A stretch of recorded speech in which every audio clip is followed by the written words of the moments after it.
Salut, bienvenue à tous, bienvenue sur Zouk TV. Fidèle à votre émission, quoi de neuf? Et aujourd'hui, nous allons parler théâtre. Avec nous sur le plateau, monsieur Olivier Jean-Marie, que l'on ne présente plus. Comment allez-vous, mon cher ami? Ça va bien. Bonjour Michel et bonjour à vous. Ouais. Je précise que nous avons à peu près les mêmes lunettes, mais c'est pas tout à fait la même chose. Donc, à côté, j'ai juste madame qui se présente. Madame Céline Campi, présidente du e-Club Caraïbes. Ah ben, vous allez nous dire deux mots, le e-Club Caraïbes, c'est quoi exactement? Alors, le e-Club Caraïbes, c'est un club service, à l'instar des Rotary, Lions Club, voilà, pour expliquer rapidement. Celui-là a la spécificité d'être caribéen, donc oui. Il a été fondé par des Martiniquais. On est complètement indépendant, donc les actions que l'on fait... Des actions caritatives, enfin, vous organisez des actions, voilà, de l'événementiel solidaires. Un peu, quoi. Ouais. Alors, oui, enfin, notre façon de fonctionner, c'est d'organiser des actions qui nous permettent de récolter de l'argent qu'ensuite on reverse à des associations et qu'on laisse travailler, si vous voulez. On n'impulse pas, enfin, on ne demande pas aux associations vous n'avez pas un regard, vous ne les contrôlez pas. Quoi. Voilà, exactement. Ouais. C'est au gré des rencontres. Là, on va fonctionner un petit peu différemment. Peut-être que vous me redonnerez la parole après, je ne sais pas, pour une action que l'on fait de concert avec Olivier Jean-Marie.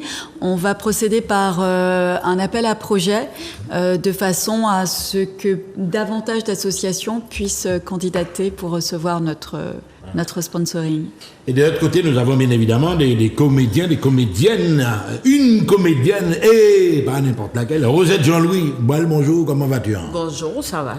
Mais je te trouve de plus en plus. Chaque fois, tu as l'énergie débordante, ma chère.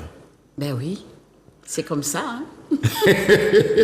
Et puis à côté de toi, il y a M. Claude Coppel, qu'on voit également souvent en d'autres circonstances. Mais je sens même pas qu'il était comédien. Alors cette vocation, t'as eu un flash, quoi. Ben oui, hein, c'est quelque chose qui sommeille au fond de chacun d'entre nous.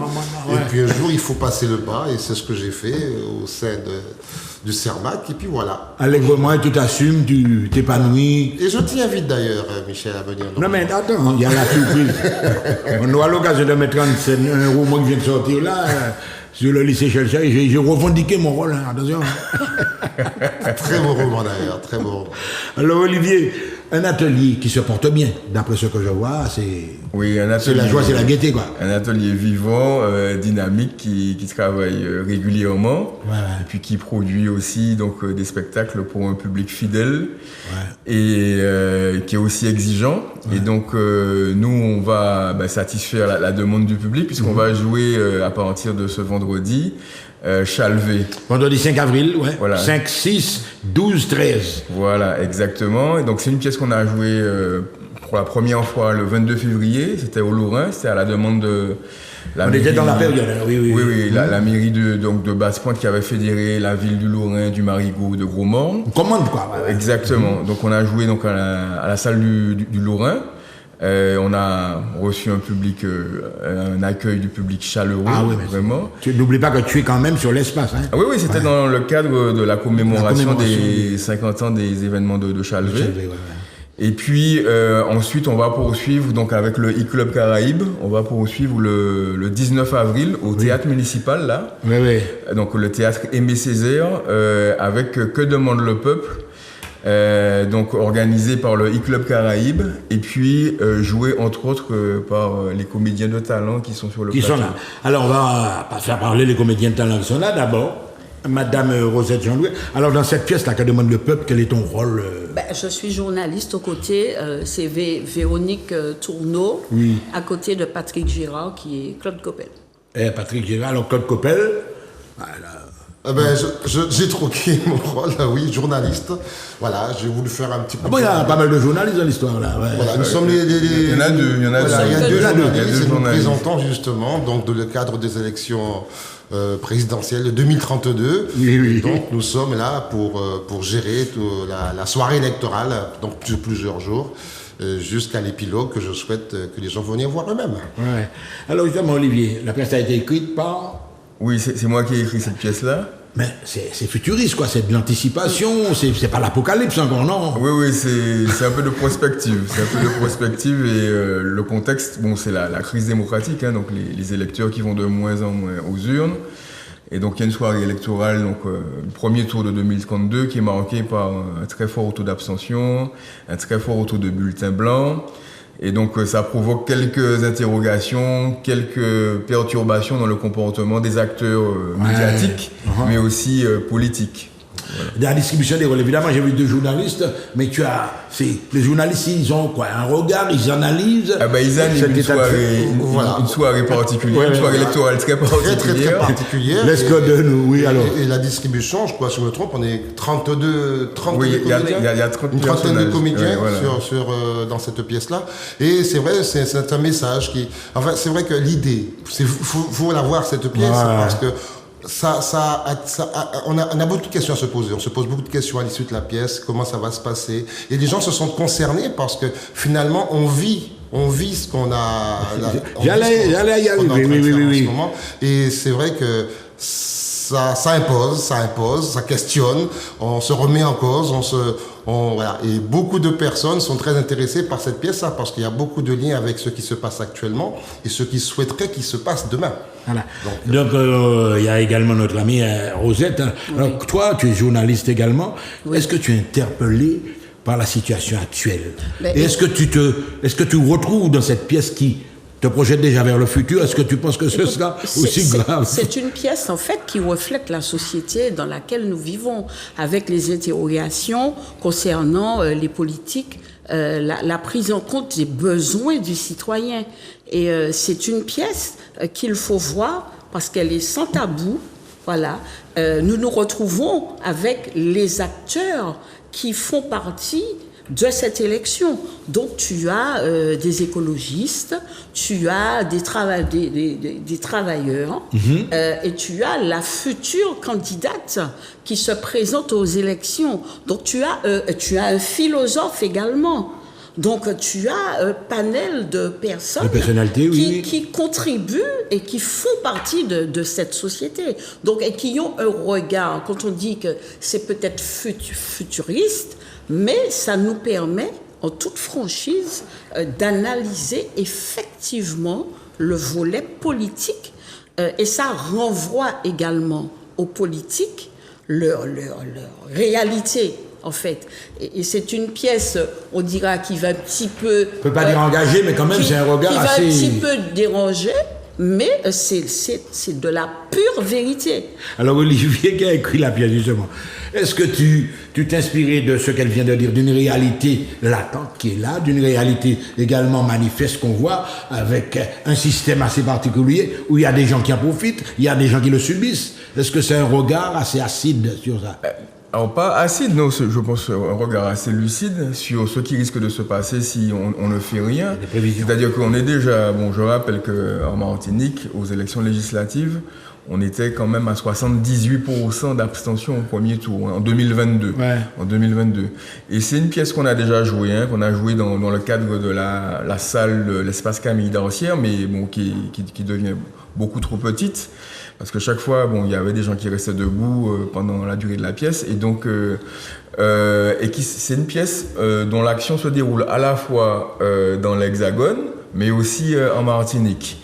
Et c'est pour ça que quand j'ai rencontré le e-Club Caraïbe, qui souhaitait faire une action autour de l'art, parce qu'ils sont très, très, très attentifs à l'art, je leur ai proposé cette pièce-là parce qu'il y a visiblement un bon accueil du public, une demande, et puis parce que ça parle aussi de sujets très, très, très actuels. Voilà. Mais toujours avec une optique, je dirais, bienveillante, constructive, avec l'optique de proposer des solutions. Ouais. Alors justement, Madame Céline Campi, lorsque vous avez vu la pièce, vous l'avez déjà peut-être Je l'ai lu. Vous l'avez lu. Pourquoi justement vous avez dit absolument que c'est ce qui vous convient faire au sein du Club Service pour pouvoir, n'est-ce pas, éveiller des consciences? Alors d'abord je vais rendre à César ce qui est à César, c'est Charles Saint-Cyr, qui est fondateur du club, qui a d'abord pris attache avec Olivier, qu'il connaît. Alors j'aime beaucoup la présentation que tu fais du club. C'est vrai qu'on est un club service particulièrement porté sur l'art, c'est-à-dire que souvent nos actions au travers desquelles on récolte des fonds sont des actions artistiques. Par exemple, chaque fin d'année, on organise une exposition d'art contemporain caribéen. On récolte des fonds avec les ventes des œuvres qui nous reviennent, enfin dont le montant nous revient en partie, et ensuite on verse à des associations.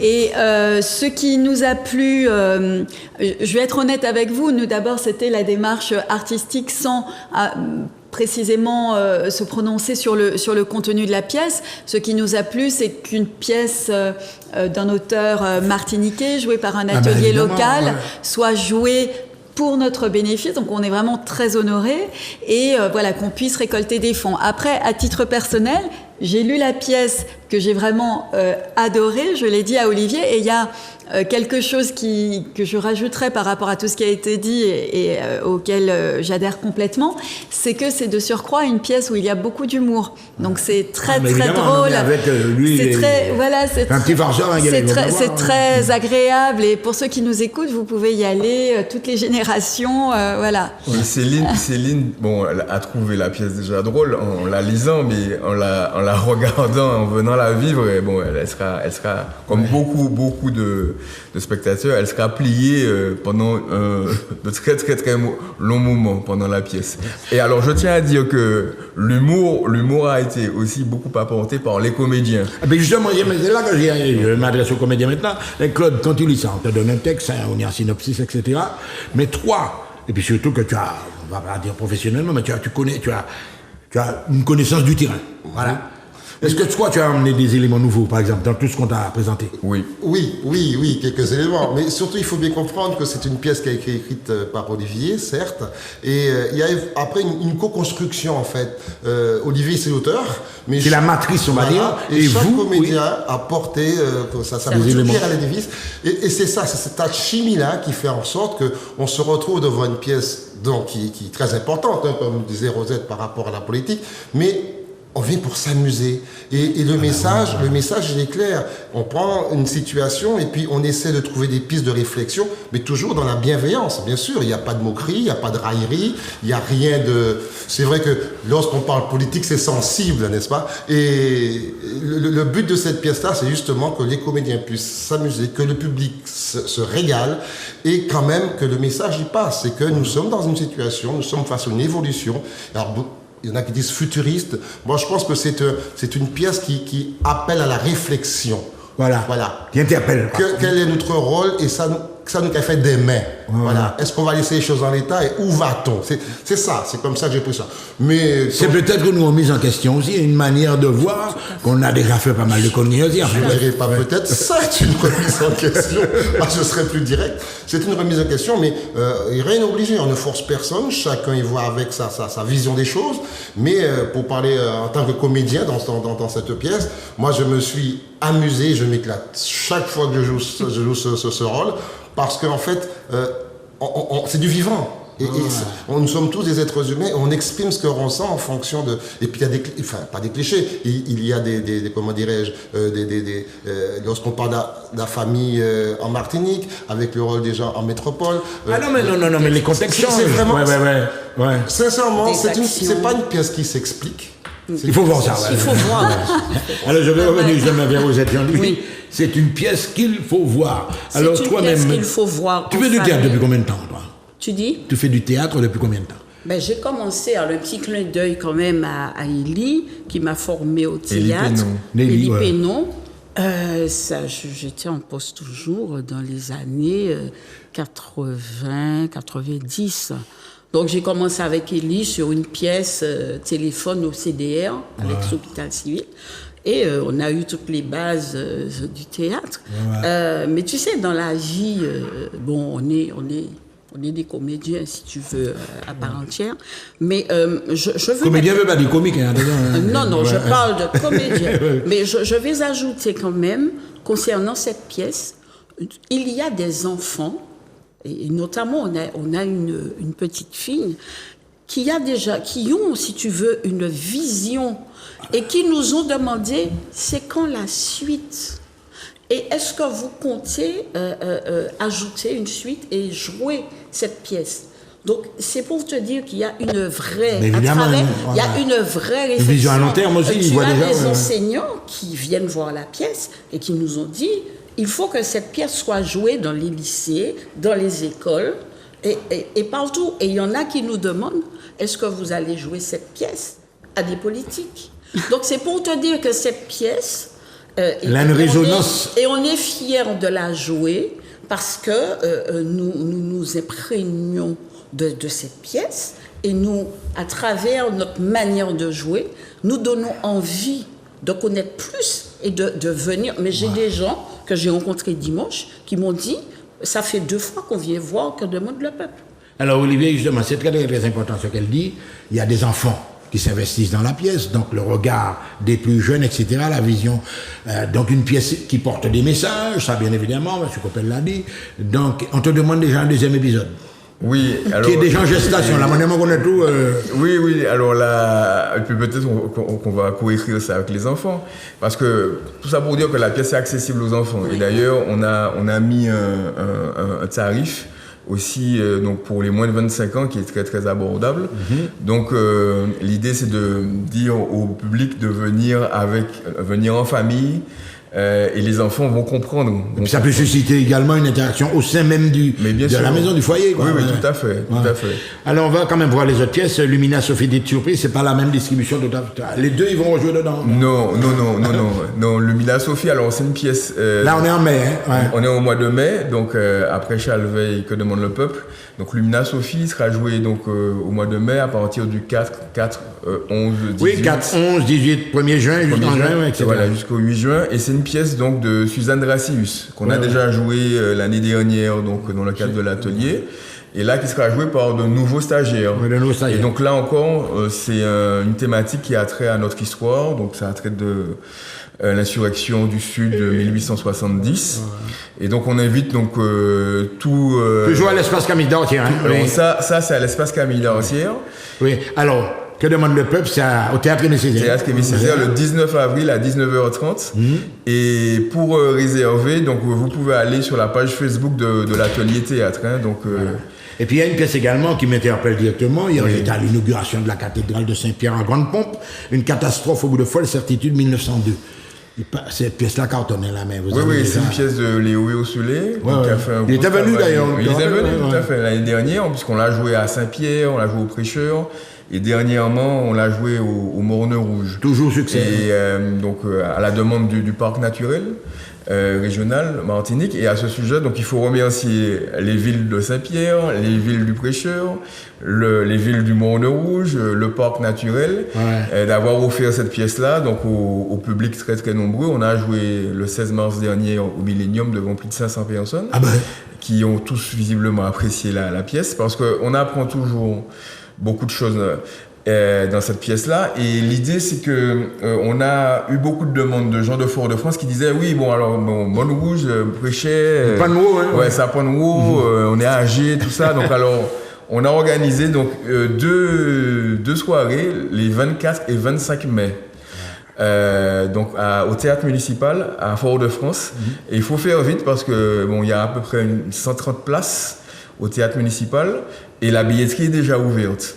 Donc, je vais revenir sur un point très important d'ailleurs que nous avons déjà évoqué lors de nos entrevues antérieures. Donc il y a peut-être un manque de personnel masculin au théâtre. Alors toi tu es là, monsieur Claude, tu te retrouves où seul Normand Lebas est là, nous oublie. Alors non, mais Olivier, tu peux intervenir. Oui, est-ce que les hommes ne sont pas tellement intéressés par ça Oui, non, mais c'est vrai que je ne suis pas sociologue, mais c'est vrai que... Ça vient de quoi, d'après toi écoute, comme je vais te dire, je ne suis pas sociologue, mais c'est vrai que les hommes, ils ont tendance à laisser les femmes agir. Et d'ailleurs, les femmes ont raison de prendre... Olivier me dit des fois que ce sont des femmes qui prennent des rôles d'hommes. Mais oui, Arlette, par exemple, fait des rôles. Il y a un manque, parce qu'effectivement, c'est tant mieux pour les femmes, parce qu'elles prennent les choses en main.